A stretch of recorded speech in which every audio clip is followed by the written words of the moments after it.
changes in the administration of the Bermuda Football Association as far as the executive and chairmen of different positions. Can you enlighten us on what changes have been made? Sure. Well, first of all, I did speak with the at the semi-annual Congress about making changes, or cabinet shuffle is what we termed it, just to keep people rejuvenated and keep people engaged. And so we just had a look at all of the committees and thought, where did we need people? What's coming up in the strategic plan for year 2018, and made some strategic changes. So first and foremost, we had David Sabir now heads up our marketing team, and that particularly was to have a daily eye on marketing and telling our story. Shaquita Parsons goes back to security, because I think we've actually neglected our clubs over the last couple of years. You'll recall some years ago we gave all the clubs a security package that included vests and wands and the like. So we're a few years on, and I think we need to have another look at this particular things, and even the security protocols at clubs. It's a position that Shaquita's had before, so I brought some experience back to that area. We have Manny Ferrer, who's now the chairman of the youth leagues. He has a lot of experience within Bermuda School Sports Federation and running competitions, and it was an area that he was certainly interested in, because he was a deputy chair of competitions prior. So we moved him into the youth committee. Troy Lewis moves into infrastructure. We have some developments that we'd like to see, and we'll wait for the committee to finalize what those developments are. I think he and Stuart Crock will have some specific skill sets in development and in construction, planning and drawings, and those two should really produce some really good things for us. Anthony Francis comes off of committees. As you know, we have a very good referee program going on right now, and as the fitness instructor, I thought that he needed more time to be able to commit to instructing, and then so we removed him from any committee so that he could focus on that work. So that's kind of the gist of it, really. Competitions remains the same. Women's, Sharice Bean is now the women's chairman. Shaquita is the deputy, and I think we're gonna really push on with all this subtle changes. So it's really good, really good. Do you see those changes already igniting those people in getting new ideas into those different committees? Absolutely, the enthusiasm for the changes was immediate, really, and they really kind of jumped into the rules. So it's we now have to put the resources behind the committees to make sure that the work gets done. I mean, committee work is what the BFA does. Volunteers get together and they do this work. It's sometimes thankless, but rewarding all at the same time. And without our committees, I think the BFA would cease to exist, and without the volunteer cadre that we have. So it's fantastic. 2 days ago, fantastic news for the Bermuda Football Association, referees and the like, with Deshaun Simons getting the message that he will be on the FIFA referee assistant list for 2018. Must be a good time for the association.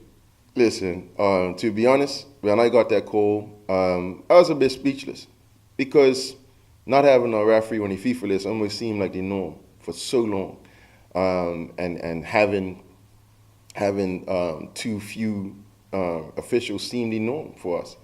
But to be in this position and to see Tashawn battle through a lot of challenges that he was having, and really push on to get to where he is fantastic. It honestly took me a little while to really absorb, that we actually achieved this, and we we talk all the time. I do a lot of ribbing of both him and Antoine. And I had to pause and tell him, listen, I do say a lot of things, but you guys really have made me proud. Because even Antoine stuck in there and they pushed each other. Antoine continued to work and try and make sure that they both got there. Antoine fell just short. He's still committed to having a go of it again, and they'll push each other. In our executive meeting last night, I just said to the referee chairman, who, to be honest, has been phenomenal, that, okay, that goal's been reached. The party's over. We got to move on. And the next thing is that we need a team of 4 so that they travel together as a team and they do World Cup matches. So it's we're recovered now. We're recovered now. Yes, we had a bit of a celebration. The referee chairman, yes, he admitted that he was emotional, and so was Tashawn. But we move on. We got a new goal now, and the goal is to get 4 officials, and we have identified some individuals, both male and female, and we're really looking forward to 2018, 2019. I noticed you didn't change the referee chairman. No, sir. No, sir. The referee chairman is doing a fantastic job here in this committee in terms of recruitment, in terms of getting officials ready. And that's not something that I didn't see the point of a change at that point. He tends to volunteer people. I volunteered him that's you're not moving. Right. He's one of those go-getters you're talking about. Yes. And I know now you've given him a new task. He's one of those people, he wants it done immediately. But what time frame are we talking about to accomplish such a feat of having 4 people? Because it's a struggle to get one. And we know how long it took to get that one. So now we're looking at 4, both male and female. What time frame are you looking at? That's gonna take a while. I think because there's a question of age for starters. So a couple of the people that we have identified are underage at the moment. They have to be 21 to actually go to the under 15 championships. So that's going to take time for them to age into availability and eligibility. So if I hazard a guess, we're probably looking at 2019, 2020. So we may get 1 more in 2018, and then maybe another 2 in 2019 is the idea. But the work is Tashawn's got to stay there as well. So while we're getting more people on the list, we have to maintain the one that we do have. So it's a watershed moment. The things that we take for granted sometimes are amazing, but we're happy. You recently returned from a CONCACAF meeting? President's meeting and a CFU Extraordinary Congress, right. Yes. Outside of the Caribbean League, what are some of the interesting things that came up in that meeting? Because everybody saw the Caribbean League, you just had to kind of rubber stamp that one. That's been in talks for a while. Yeah. But what else came out of that? We have CONCACAF rebranding, so you'll see some different marketing going on. We also had a report from all of the legal action that's been happening around the DOJ and CONCACAF's transversing through that, which was eye-opening in itself. But it's actually satisfying to see that we've come a long way. We've seen some people go, some people go to jail, but I think we're on good footing at the moment, and we're just looking to see through the rest of the DOJ legal action, and then the CONCACAF Council is really looking for damages, and how do we get those damages if we get those damages. So and as well as the CFU Congress was really dominated by the financials in St. Kitts earlier this year.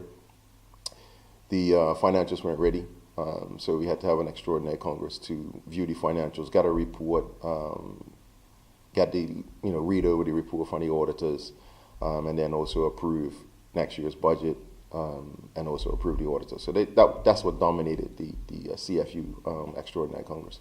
In the CFU, not just not only the country, but in the CFU where we tend to look and measure ourselves, and then we go to the CONCACAF. But in the CFU, what are the talks like as far as getting more home and away matches amongst ourselves to kind of make us stronger? So when we enter the CONCACAF tournament, and I'm talking from under 13 right through the seniors, both male and female. Mm-hmm. What are those talks like, or are there any talks of that?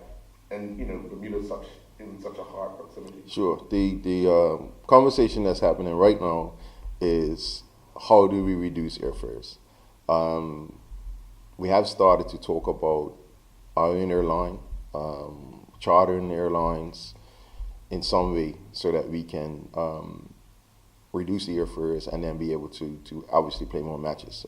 You would know that through in the Gold Cup, they travel on airlines around to different cities.